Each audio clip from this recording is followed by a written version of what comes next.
Now available in paperback and e-readers, E-Steam Essential, The Devil's Diva reaches a turning point in her life with this powerful E-Steam series story. Get E-Steam Essential at online booksellers today.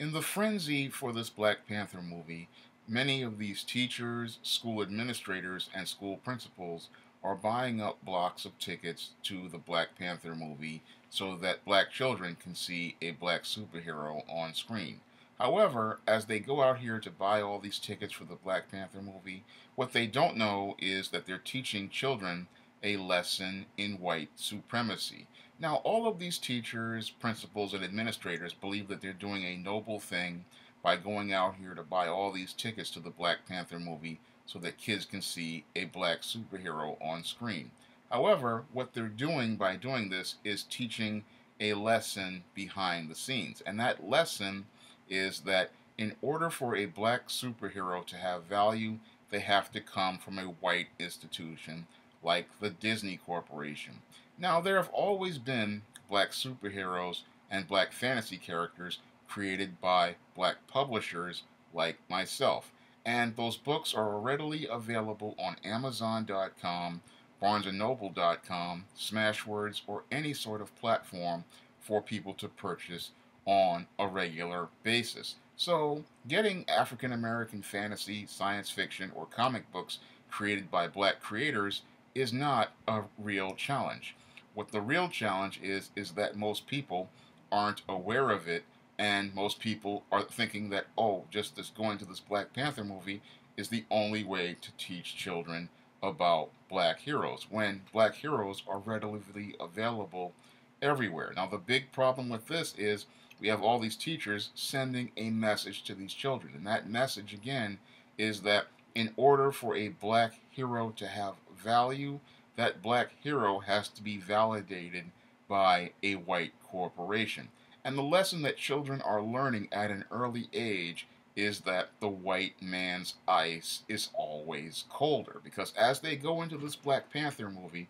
what they're learning is that in order for a black hero to have value, they have to come from a white institution in order to be seen as valuable by the world. Because, again, African American fantasy, African American science fiction, and African American comic books by African American creators is readily available to school teachers all across the United States and all over the world, and all they have to do is place an order for those books and put them in their own libraries, if so that kids can see that there are African American heroes out there. They don't have to go out here and buy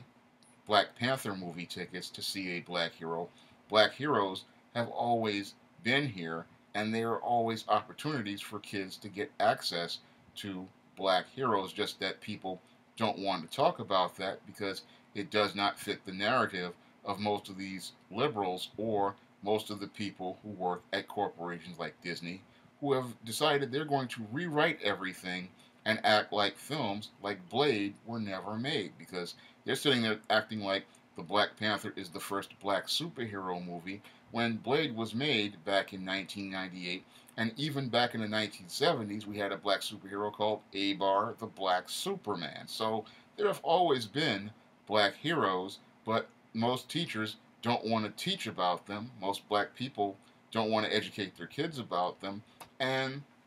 this is the big problem, because all we do when we go out here and support films like Black Panther by buying blocks of tickets is what we're sending a message to the world that white supremacy has more value in the black community than black pride. Because a lot of people say they're going out here to buy these tickets as a statement of black pride, but in actuality, what they're doing is teaching their children white supremacy. Because if you can't go out here and buy the black products by the black creators, then you're not really expressing real black pride. Because real black pride is going out to try to find those products created by those black fantasy writers, those black science fiction writers, and those black comic book creators, and spending money on them first, then going to see the Black Panther movie second, because that shows that your priorities are straight as related to the black image. But most black people and most black teachers, they're sitting there believing that this is going to be some sort of statement when the actual statement will be made when people go out and support their own creators so that they can go out here and create more fantasy products for children of all ages so that they can get a better understanding of heroes that look like them and heroes who have experiences like them